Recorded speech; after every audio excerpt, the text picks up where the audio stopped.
Welcome to Outcome Marketing Live. I'm Angus Robertson, fractional CMO at Outcome Marketing. When a company needs more pipeline, the usual answer is more leads, more spend, another channel. My guest makes a different argument. The fastest revenue is usually already in your CRM, opportunities you've already paid for. Nate Rupple is the founder and CEO of Upside Sales. They build and run outbound engines for B2B companies. Nate, welcome. Let's get right into it. That's great. Thanks for having me. When a company tells you we need more pipeline, why is the answer often not more leads? Well, I think that's probably the natural reaction for anybody, right? Like, I need more pipeline today. So we assume that we just got to stuff the top of the funnel with more leads, which means spend more on ads, buy another list, call more people. And those things are great. But sometimes we need to stop and pivot and look inward before we just start spending, because we already have some acquisition costs. We have a CRM. We have a bunch of opportunities, and not every one of those opportunities have said no.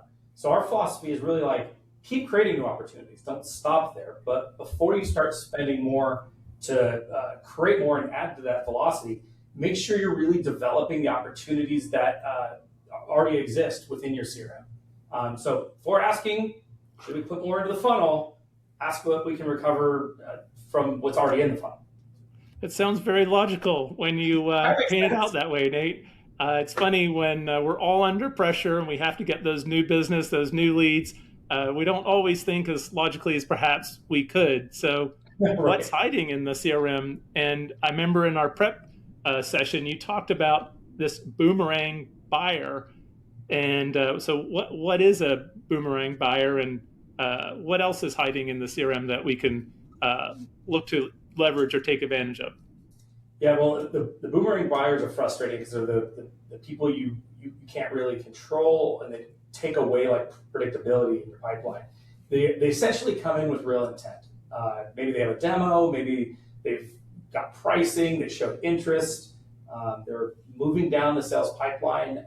You think, oh, hey, I got a close here. This is good, generating more revenue, and then they disappear. Some time goes by, they kind of ninja vanish, and then come back later. Maybe timing's changed, maybe budget's opened up, but they come back and then they purchase from you. But there's this big gap, and it's opportunities like that are lying dormant and often stalled in your pipeline that you looking and trying to identify and then recovering are just these hidden gems of opportunities that can create, they're basically just overlooked and can create new sales volume very quickly. Things like stalled opportunities, people saying not interested right now, timing's bad, maybe it's just not a fit at the moment, maybe they have a competitor they're still looking at, but they kind of fall off the face of the earth and don't close. We saw this really clearly with one of our software clients. What happened was they built up a really good they had a really good sales process where people were coming in the process, they were getting the demos, they were getting pricing, they were getting proposals sent out, and then they disappeared. Mainly their clients within the automotive space, because you think of like dealerships, they're busy, they got a lot of things going on, there's a lot of activity, a lot of pressure. So as they were going through the process, they would then take that proposal, go back in the dealership, socialize it within the group, priority shift, new fire drills happen, and they just never come back and they disappear. So sales would naturally move on to the new and next and keep working the things. But what would happen is we kind of saw this pattern emerge where these dealerships would come back like 90 to 120 days later, and they just kind of show up on your doorstep and say, ready. So we thought to ourselves, okay, what happens if we stop waiting for them to come back? And if we took an outbound engine we built for our client and we pointed at them and say, let's try to re-engage, let's readjust timing, and let's see if we can reactivate them. And what immediately happened was we saw a 34% lift in reactivated opportunities and 21% lift in closed deals. So the idea of not now and not interested are really two different things. And if you treat them as such and you try to bring them back into the sales process, you have a lot of overlooked gems that could lead to revenue very quickly. Well, 34% and 21% with opportunities or deals or contacts or accounts that's already in your CRM in terms of more pipeline and more won deals. You can't really argue with those numbers. So that's a great proof point. Yeah, And it's probably frustrating then when you look back in the mirror and go, "Oh, that was sitting there." The fun part is when you reactivate it, you realize that those opportunities do exist. It's just how do you get to them? How do you find them? And it does require a level of discipline and analysis. I don't know what your experience is, and I'm just going to speak in broad terms here, but for a B2B SMB, if you're doing great, perhaps your new logo win rate is 20, 25%, and Right. maybe you're losing another 20, 25% to competition. But I would argue more than half of the deals go away because there's things that are happening outside of our control. We're so sort of in our own bubble and doing our own activities. We can't anticipate or think about all the things that that customer or that prospect or that dealer is thinking about. They Right. obviously have other things going on in their life besides our solution Like you. and our company. So it seems what you've done is sort of mined into that to sort of figure out how that works. Yeah. Well, the idea is I need more today, and so before you start digging up all the earth, let's figure out what's sitting on top of it. And when you look back, you realize, okay, we have a lot of opportunities here, but not all of them should be treated the same. And as you start cultivating that, the speed of the close, these people know you. They've been Right. experienced. Right. You've already done the hard work. Right. Exactly. That's great. So, how do you tell the difference between an opportunity worth reactivating and one that's truly dead and you don't want to focus on anymore? Well, I think you were kind of getting this. Like this is really where the CRM discipline Okay. becomes really important. Close lost isn't always just close lost, and they shouldn't all be treated the same. Um, there could be a variety of different reasons. Like it could be, we talked about before, timing. It could be budget. It could be no decision. Now, looking at your CRM and being able to identify and segment up of those opportunities is really where the gold's at. And even taking a moment at that close lost moment and being able to say, is close lost because of this reason or this intent, will help you later to be able to find what's real and what's really actually dead. One thing we like to tell our clients is like, close loss isn't really the end of the opportunity. It's really a data collection moment. So if you view it as such and say, okay, what can we mine from this close loss opportunity? What could this tell us potentially later? That's where you can start to figure out the difference between something worth reactivation and something that's maybe never was a qualified opportunity to begin with. And that then is the catalyst to where you can then start to segment and message and really engage those people to bring them back on track and accelerate the timeline to be able to close more business faster without having to dump a lot more money into all the different channels you're doing currently. Got it. And what are the typical close loss scenarios that you find? I mean, there's obviously competition, there's price. I think those are two that come up a lot.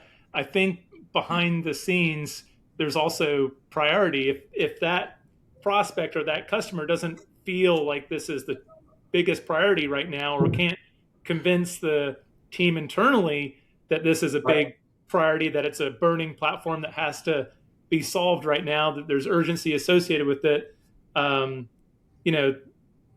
these prospects aren't really necessarily wanting to deliver the bad news. So there's also sort of that ghosting. I feel like majority time it's ghosting. So if someone's not engaging with the salesperson anymore, what do you do? Do you let it rest for a while, and do you have any tactics or any strategies for how you get that re-engagement to happen? Yeah, I think We leverage outbound is not just a way to generate leads, even though net new leads is a great way to generate Yeah. leveraging outbound. But think of it more of just kind of a revenue engine that you can leverage in different ways. Right. The salesperson has spent a lot of time with a specific prospect, like you said, they've now been ghosted, and maybe they try to follow up, maybe they try to call, but they just haven't really been able to get any traction. One way what we leverage with our clients is we leverage our outbound engine and now point it to that specific that specific segment or that specific group.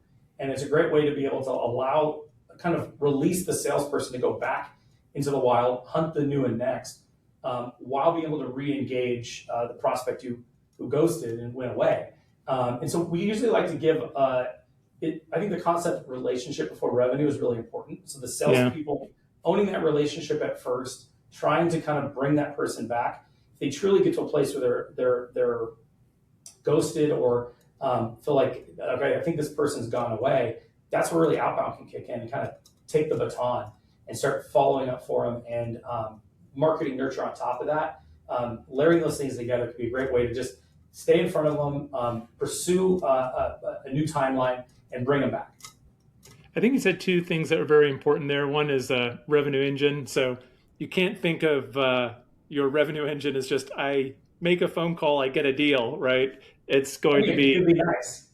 Right. It's going to be a lot of contacts over time and a lot of channels that you're dealing with. And then the other point you made about relationship, how do you establish that relationship? Is it some kind of referral introduction, or is there some way you can provide value to help them out? So all those pieces come into it, right? Absolutely. So we've got these opportunities, we've got these lost deals and other contacts and accounts in the database. So what do? We just send an email blast to everybody. Is that how it works? Do we send everybody the same campaign? I mean, technically speaking, you can. I just would highly. No one ever does that, though, right? I would highly not recommend it. It's mainly because the people in your CRM, not everybody has the same relationship with you. There's going to be people in there who've they had a demo, they had pricing, they had conversations with sales, and they're not the same as somebody who came in through inbound, maybe had a quick phone call with sales, priorities changed, and then they haven't talked again. Those are two different segments of people, and they should be treated differently, and the message you create for them should be unique to their intent. We use a 6-step framework. It's identify, segment, message, engage, prioritize, and pursue. So you're looking at your CRM, this ecosystem. You're saying, all right, let's identify where opportunities may still live, may still be active. Then let's segment them in different groups, and then we'll build out messaging specific to each one of those. Then we can engage those people. For us, that's leveraging outbound, and like we talked about, that kind of revenue engine of pointing that outreach towards those people, engaging them with outreach. But then as you engage them, where the fun starts to happen is you can start prioritizing the people who are engaging at the highest levels. The people who are really, maybe they visited back on the pricing pages a couple times, they've gone to multiple things, they've checked things out, they've clicked multiple times. You can use all these different lead scoring points and then push that off to sales to pursue and say, hey, give this guy a call. Because now you're creating that reactivation, and with people who already they're not unknown, they have a sense of who you are, what your product is, what you do. The sales cycle and those move very quickly. So to even the premise of our conversation, it's you really can unlock this kind of overlooked revenue that's just kind of sitting dormant and relaxing. It's just adjusting the timing of that, and it's that pursuit and that kind of framework that helps the segmentation build the relevance, and then your outbound really creates the consistency. So you build this momentum that generates faster without having to actually have more leads. Yeah, another two good points there. The sales velocity, because you already have some intent and some relationship, can obviously be a lot faster than some cold prospect that's just getting to know you. And I like what you said about intent, that you're going behind the lead or behind the engagement to understand all the different things that that person or that company has been doing. So uh, that sounds like you have to make sure that you have all those abilities to capture that data and you have that data organized. Right. How much of your engagement is just making sure that those touch points are being captured and that data is being organized so you can do that analysis and segmentation? Well, it's a little bit like when we have conversations about somebody says, I haven't done any outbound. I don't know if we necessarily have the infrastructure for it or the resources or whatever. And that's really where our team could jump in. But the thing I would always say is just one foot in front of the other, just start. So if you're not organized, you haven't done anything yet, just begin. Pick maybe one segmentation, one group that you feel is is somebody who it's a not completely closed loss. Pick that one group and then start looking for those patterns within your CRM, and it'll just help you be able to expedite kind of the process of doing that and identifying who that is. And then it's all about, all right, now how do we accelerate, add that velocity, ensure that the people who are pursuing can come back and get reactivated faster. Got it. Got it. Well, a lot of people watching may say we've got nurture going on already with our marketing department. Marketing has this covered. So where does this marketing nurture fit in versus what you're talking about with outbound reactivation? I feel like this is the push pull that we get in these conversations all the time with our clients, and even when we'll start the conversation about kind of looking inward and looking at their CRM, that is one of the first things they say. Oh, we have that handled, and my first answer would always be, absolutely keep doing the nurture. The nurture, that's wonderful. This isn't actually a conversation about not about sales versus marketing. And I think it's very, very quickly turns into that where they're like, well, we have marketing for this and then we have this for this. It's actually way more powerful, and it really gets exciting when the combination of the two come together. Because if you think about it, as nurture is or you have these leads going through the sales cycle, they get to a point and they kind of become stalled, they become dormant, and they kind of sit into CRM. Marketing is staying present. It's staying top of mind. It's educating people. It's letting them know they're there. So when they're ready, they'll come back, and that's incredibly powerful. When you leverage outbound and outreach on top of that, now what you're doing is you're testing timing. You're engaging people. So nurture is really keeping that relationship alive, but outbound is testing whether the timing has changed for that prospect. I see. So as you're staying in their orbit with nurture and marketing kind of laying on top, outreach and pursuing people that way gives you a much more deliberate way of re-entering the conversation and finding if we should talk now and if there's an opportunity to pursue. So having both going at the same time, that duality is actually much more powerful than having one on its own, and they do complement each other, and they I think the combination does help the outcome you want. Got it. One other area I find is really important is working with your existing customers who are getting value from you and are happy with the service or the product that they're getting from you, because obviously they can be an amazing source of references or advocacy, case studies, online reviews, but also referrals, introducing you to their network, to other companies like them who are dealing with the same sort of problems and need help as well. I find that a lot of companies, perhaps even most companies, don't really have good formalized programs for managing references and referrals. Sometimes it's in sales, sometimes it's in marketing, sometimes it's in customer success or support, and everybody seems to have a bit of responsibility, but it's not very organized necessarily. What's your experience here, and is that something worth focusing on? Yeah, well, I think, the answer, of course, is yes. Like, leveraging your existing client base to generate referrals and putting together a structured way of what triggers that event. Like, we have a new client, do we wait till a certain win, a certain point in our onboarding? When does that event happen that is most conducive to their happiness with what we delivered, equals a willingness to refer you to other people.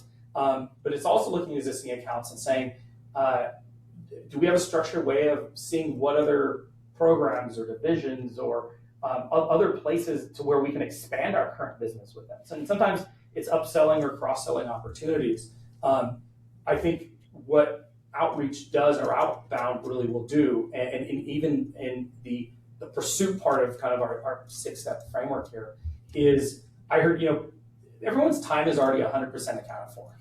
They're busy from the time they get there to the time they go.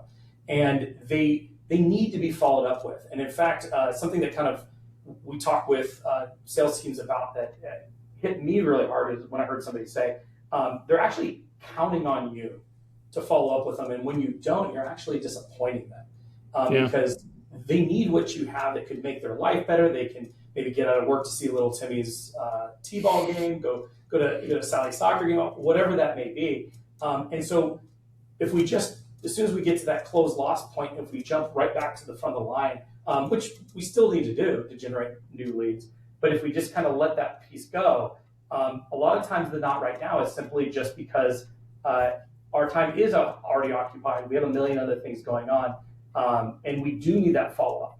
And that follow-up, whether it be following up for referrals, whether it be following up to introduce new divisions or programs to expand client relationships, or just following up on net new leads, having a structured process to be able to do all that helps you scale those efforts, add momentum, and then cultivate more wins for your business faster, especially with those you've already paid for and that are you've sunk in those costs, are just sitting in your CRM. Creating a process to be able to do that, a framework to identify, segment, and then go after and pursue, can create a lot of new wins without necessarily having to increase in spend. Got it. Okay. Playing devil's advocate here, does this mean these mining the existing CRM? Does this mean companies can ease off net new pipeline? Oh yeah, no, no, absolutely not. You absolutely need a motion of building and having new opportunities enter your business at all times. We've had this conversation actually with some of our clients who said, hey, well, if we can move faster on what we have, and we have a robust database, we have a lot of contacts in there, if we just pursue those and put kind of a lot of the efforts from what you're telling us, and you've segmented these people, you've identified new opportunities, we agree with you, we think we can generate new business from these faster because they're known. If we just did that, your CRM at some point will be exhausted. And once you exhaust that, if you don't have anything else coming in, that creates a monster revenue momentum problem for you down the road. But now, if you don't have any leads coming in altogether through new channels, that's a very different conversation and something worth diagnosing of, who's your ICP? What are you doing about what channels probably would be the best fit for those? That's a very different conversation. But you absolutely should have a focus on different channels, on building out new accounts, getting that new business, driving new sales conversations, while uncovering those overlooked leads and past opportunities that are sitting dormant in your CRM, ready to be reactivated and sold again. And then also looking at existing accounts and going, where else can I mine new opportunities? Outbound can become that opportunity development engine for you, that when all these sources are working together, that's really where you see growth, as well as these spikes leveraging those overlooked opportunities in your CRM.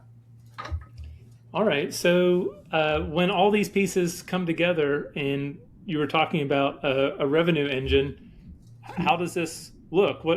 How do all those pieces look as you plug them together and get the momentum going? And what kind of numbers can you achieve from that? Yeah, one of my favorite examples, there's one of our clients are a precision metal fabrication company. serving aerospace, defense, industrial components kind of things. And they didn't have an outbound motion in place. We built an outbound engine for them. And so that was one component, check. New RFQs, new opportunities, new sales conversations coming in through that channel. And then they made a significant investment in new machines, and that investment meant they needed to fill that capacity. Because when machines are running, you're making money.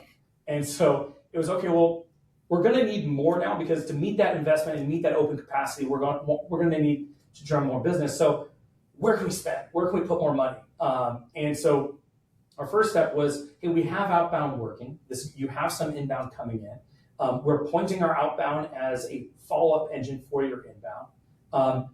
Before we spend more, let's look at what you have in our CRM, because in manufacturing, if you're not a fit right now, the next part or the next program that comes up may be a fit, and it's really just about staying in front of. So we ran our six-step process. We looked through their existing CRM. We segmented out different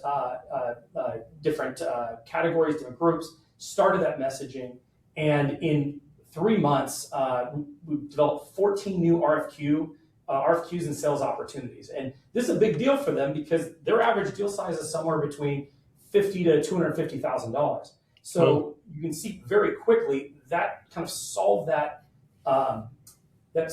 capacity issue, that brought in the new programs and stuff. While we can then take a step back, okay, now let's look at some of the other channels and do it in a way where because of the additional sales volume, you can now be a little more picky.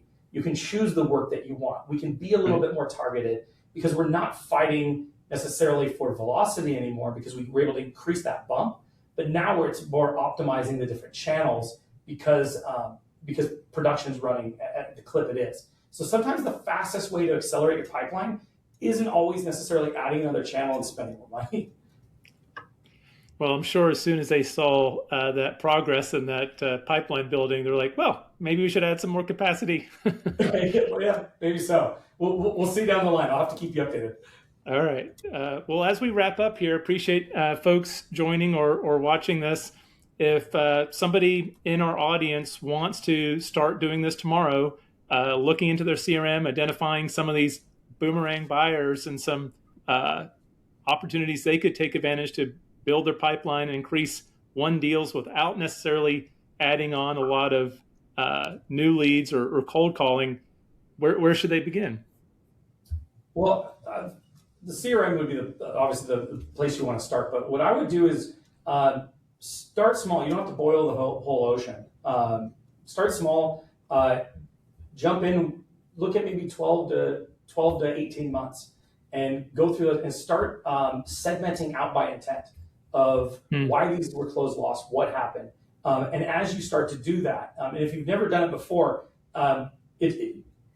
start adopting a process now, because good in is better out later. And so start going through it, start thinking about the different intent categories you may have based on your closed loss. And that'll really help you segment as you go. And it'll strengthen the messaging that you have for each of those segments.